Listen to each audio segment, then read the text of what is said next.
प्रेमचंद की कहानी बूढ़ी काकी। बुढ़ापा बहुधा बचपन का पुनरागमन हुआ करता है। बूढ़ी काकी में जीवा स्वाद के सिवा और कोई चेष्टा शेष न थी और न अपने कष्टों की ओर आकर्षित करने का रोने के अतिरिक्त कोई दूसरा सहारा ही। समस्त इंद्रियां, नेत्र, हाथ और पैर जवाब दे चुके थे। पृथ्वी पर पड़ी रहती और घर वाले कोई बात उनकी इच्छा के प्रतिकूल करते। भोजन का समय टल जाता या उसका परिणाम पूर्ण न होता अथवा बाजार से कोई वस्तु आती और न मिलती तो ये रोने लगती थी। उनका रोना सिसकना साधारण रोना न था, वे गला फाड़ फाड़ कर रोती थी। उनके पति देव को स्वर्ग सिधारे कालांतर हो चुका था। बेटे तरुण हो होकर चल बसे थे। अब एक भतीजे के अलावा और कोई न था। उसी भतीजे के नाम उन्होंने अपनी सारी संपत्ति लिख दी। भतीजे ने सारी संपत्ति लिखाते समय खूब लंबे चौड़े वादे किए, किंतु वे सब वादे केवल कुली डिपो के दलालों के दिखाए हुए सब्ज बाग थे। यद्यपि उस समय की वार्षिक आय 150-200 रुपये से कम न थी, तथापि बूढ़ी काकी को पेट भर भोजन भी कठिनाई से मिलता था। इसमें उनके भतीजे पंडित बुद्धिराम का अपराध था अथवा उनकी अर्धांगिनी श्रीमती रूपा का इसका निर्णय करना सहज नहीं। बुद्धिराम स्वभाव के सज्जन थे, किंतु उसी समय तक जबकि उनके कोष पर आँच न आए। रूपा स्वभाव से तीव्र थी सही, पर ईश्वर से डरती थी। एतएव बूढ़ी काकी को उसकी तीव्रता उतनी न खलती थी जितनी बुद्धिराम की भलमनसाहत। बुद्धिराम को कभी कभी अपने अत्याचार का खेद होता था। विचारते कि इसी संपत्ति के कारण मैं इस समय भला मानुष बना बैठा हूँ। यदि भौतिक आश्वासन और सुखी सहानुभूति से स्थिति में सुधार हो सकता हो, उन्हें कदाचित कोई आपत्ति न होती, परंतु विशेष व्यय का भय उनकी सुचेष्टा को दबाए रखता था। यहाँ तक कि यदि द्वार पर कोई भला आदमी बैठा होता और बूढ़ी काकी उस समय अपना राग अलापने लगती तो आग हो जाते और घर में आकर उन्हें जोर से डांटते। लड़कों को बूढ़ों से स्वाभाविक विद्वेष होता ही है, और फिर जब माता पिता का यह रंग देखते तो वे बूढ़ी काकी को और सताया करते। कोई चुटकी काट कर भागता, कोई इन पर पानी की कुल्ली कर देता। काकी चीख मारकर रोती, परंतु यह बात प्रसिद्ध थी कि वह केवल खाने के लिए रोती है। एतएव उनके संताप और आर्तनाद पर कोई ध्यान नहीं देता था।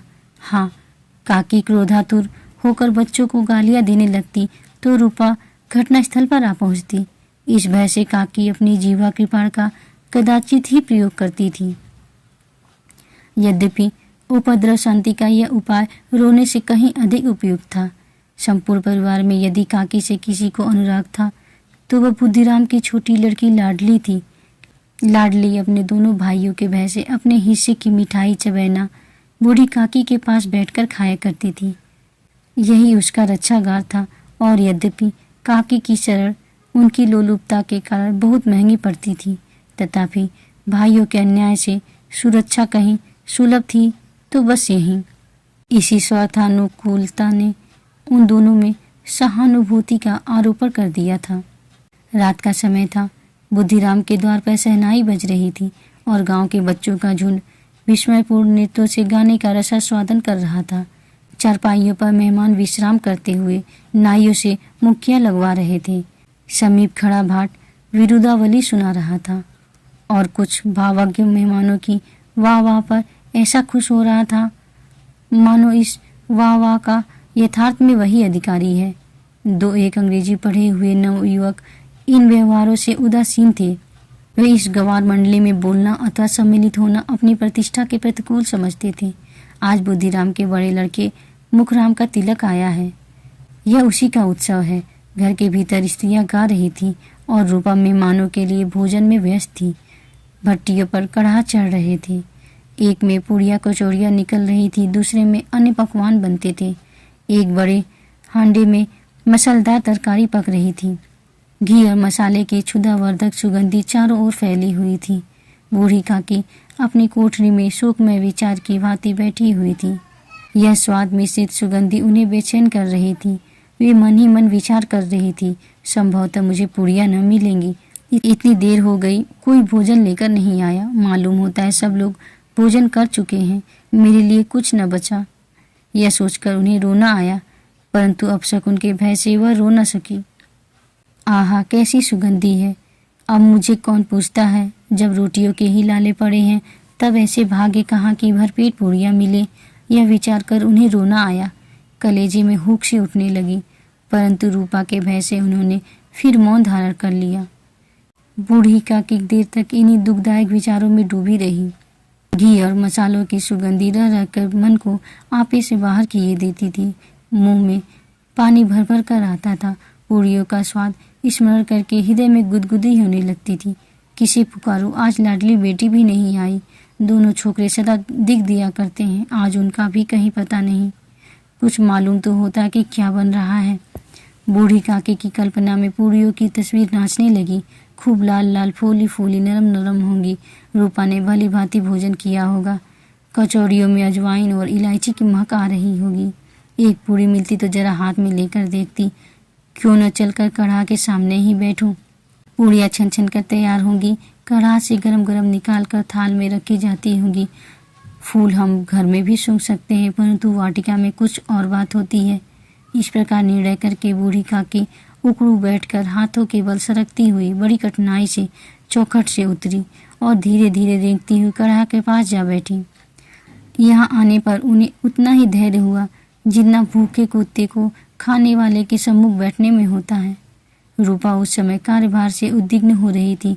कभी इस कोठे में जाती, कभी उस कोठे में, कभी कढ़ा के पास जाती, कभी भंडार में जाती। किसी ने बाहर से आकर कहा, महाराज ठंडे ही मांग रहे हैं। ठंडे ही देने लगी। इतने में फिर किसी ने आकर कहा, भाट आया है, उसे कुछ दे दो। भाट के लिए सीधा निकाल रही थी कि एक तीसरे आदमी ने आकर पूछा, अभी भोजन तैयार होने में कितना विलंब है, जरा ढोल मजीरा उतार दो। बेचारी अकेली स्त्री दौड़ते दौड़ते व्याकुल हो रही थी, झुंझलाती थी, कूदती थी, परंतु क्रोध प्रकट करने का अवसर न पाती थी। भय होता कहीं पड़ोस ने यह न कहने लगे कि इतने में उबल पड़ी। प्यास से स्वयं कंठ सूख रहा था। गर्मी के मारे फूकी जाती थी, परंतु इतना अवकाश न था कि जरा पानी पी ले अथवा पंखा लेकर झले। यह भी खटका था कि जरा आँख हटी और चीजों की लूट मची। इस अवस्था में उसने बूढ़ी काकी को कढ़ा के पास बैठी देखा तो जल गई। क्रोध न रुक सका। इसका भी ध्यान न रहा कि पड़ोसने बैठी हुई हैं, मन में क्या कहेंगी। पुरुषों में लोग सुनेंगे तो क्या कहेंगे। जिस प्रकार मेढक केंचुए पर झपटता है, उसी प्रकार वह बूढ़ी काकी पर झपटी और उन्हें दोनों हाथों से झटक कर बोली, ऐसे पेट में आग लगे, पेट है या भाड़। कोठरी में बैठते हुए क्या दम घुटता था। अभी मेहमानों ने नहीं खाया, भगवान को भोग नहीं लगा, तब तक धैर्य न हो सका, आकर छाती पर सवार हो गई। जल जाए ऐसी जीव, दिन भर खाती न होती तो न जाने किसकी हांडी में मुंह डालती। गांव देखेगा तो कहेगा कि बुढ़िया भरपेट खाने को नहीं पाती, तभी तो इस तरह मुंह बाए फिरती है।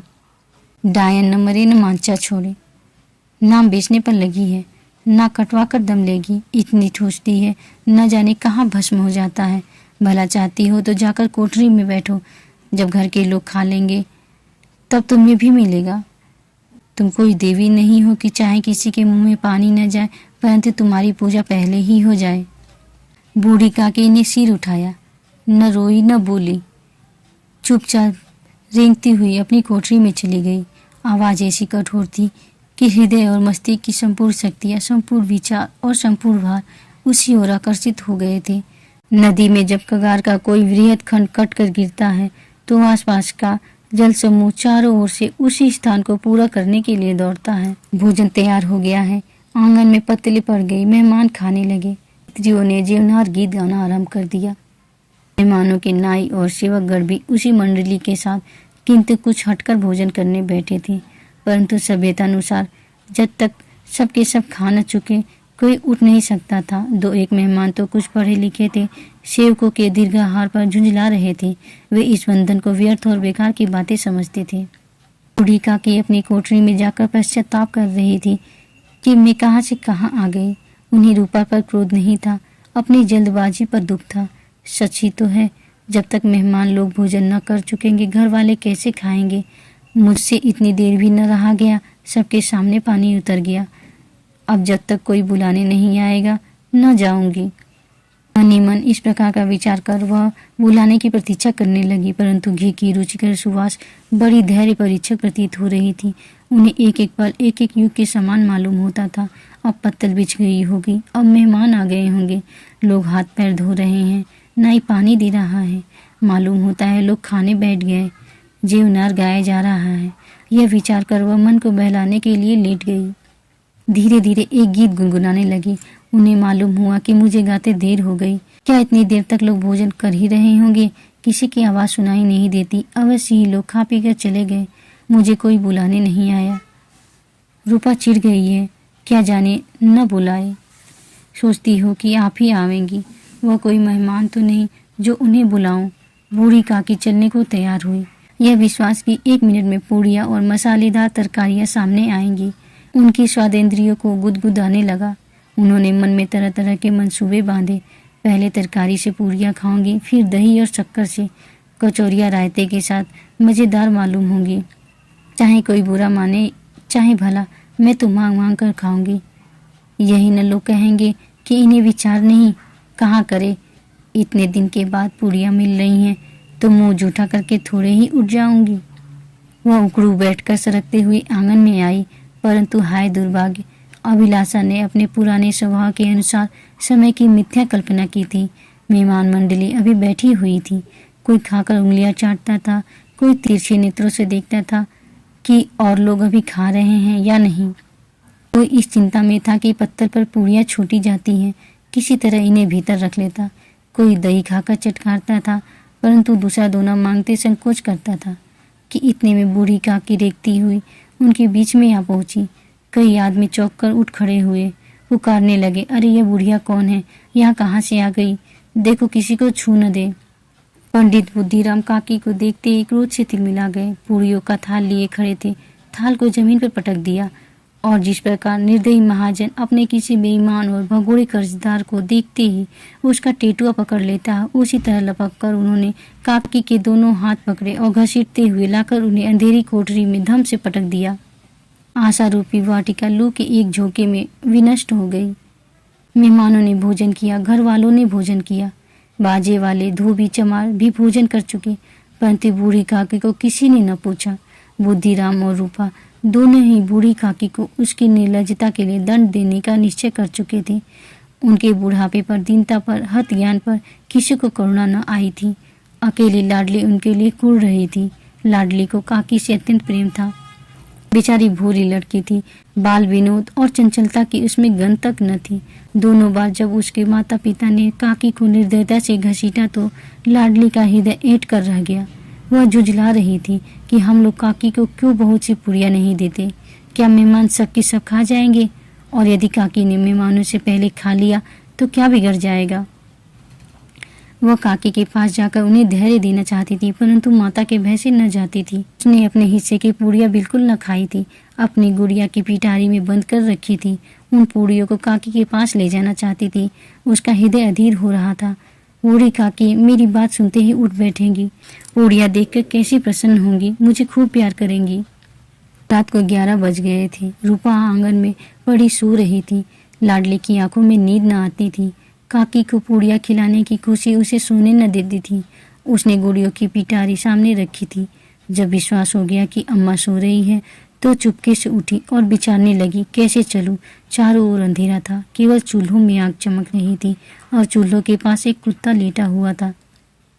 लाडली की दृष्टि सामने वाले नीम पर गई। उसे मालूम हुआ कि उस पर हनुमान जी बैठे हुए हैं। उनकी पूंछ, उनकी गदा वह स्पष्ट दिखलाई दे रही है। मारे भय के उसने आंखें बंद कर ली। इतने में कुत्ता उठ बैठा। लाडली को ढांढस हुआ। कई सोए हुए मनुष्यों के बदले एक भागता हुआ कुत्ता उसके लिए अधिक धैर्य का कारण हुआ। उसने पिटारी उठाई और बूढ़ी काकी की कोठरी की ओर चली। बूढ़ी काकी को केवल इतना स्मरण था कि किसी ने मेरे हाथ पकड़ कर घसीटे। फिर ऐसा मालूम हुआ कि जैसे कोई पहाड़ पर उठाए लिए जाता है। उनके पैर बार बार पत्थरों से टकराए। तब किसी ने उन्हें पहाड़ पर से पटका। वे मूर्छित हो गई। जब वे सचेत हुई तो किसी की जरा भी आहट न मिलती थी। समझी कि सब लोग खा पी कर सो गए और उनके साथ मेरी तकदीर भी सो गई। रात कैसे कटेगी, राम क्या खाऊं? पेट में अग्नि धधक रही है। हाँ, किसी ने मेरी सुधि न ली। क्या मेरा पेट काटने से धन जुड़ जाएगा? इन लोगों को इतनी भी दया नहीं आती कि न जाने बुढ़िया कब मर जाए। उसका जी क्यों दुखावे? मैं पेट की रोटियां ही खाती हूँ कि कुछ और। इस पर यह हाल। मैं अंधी अपाहिज ठहरी, न कुछ सुनूं न बूझूं। यदि आंगन में चली गई तो क्या बुद्धिराम से इतना कहते न बनता था कि काकी अभी लोग खाना खा रहे हैं, फिर आना। मुझे घसीटा पटका। उन्हीं पूड़ियों के लिए रूपा ने सबके सामने गालियां दी। उन्हीं पूड़ियों के लिए इतनी दुर्गति करने पर भी उनका पत्थर का कलेजा न पसीजा। सबको खिलाया, मेरी बात तक न पूछी। जब तभी न दी तब अब क्या देंगे? यह विचार कर काकी निराशा में संतोष के साथ लेट गई। ग्लानि से गला भर भर आता था, परंतु मेहमानों के भय से रोती न थी। सहसा कानों में आवाज आई, काकी उठो, मैं पूड़ियाँ लाई हूँ। काकी ने लाडली की बोली पहचानी, चटपट उठ बैठी। दोनों हाथों से लाडली को टटोला और उसे गोद में बिठा लिया। लाडली ने पूड़ियाँ निकाल कर दी। काकी ने पूछा, क्या तुम्हारी अम्मा ने दी हैं? लाडली ने कहा, नहीं, ये मेरे हिस्से की हैं। काकी पूड़ियों पर टूट पड़ी। 5 मिनट में पिटारा खाली हो गया। लाडली ने पूछा, काकी पेट भर गया? जैसे थोड़ी सी वर्षा ठंडक के स्थान पर और भी गर्मी पैदा कर देती है, उस बात ही इन थोड़ी पूड़ियों ने काकी की क्षुधा और इच्छा को और उत्तेजित कर दिया था। बोली, नहीं बेटी, जाकर अम्मा से और मांग लाओ। लाडली ने कहा, अम्मा सोती है, जगाऊंगी तो मारेंगी। काकी ने पिटारी को फिर टटोला। उसमें कुछ खुरचन गिरी थी, बार बार ओट चाटती थी, चटकारे भरती थी। हृदय महसूस रहा था कि और पूड़ियाँ कैसे पाऊँ। संतोष से तो जब टूट जाता है तब इच्छा का बहाव अपरिमित हो जाता है। मत वालों को मत का स्मरण करना उन्हें मदान बनाता है।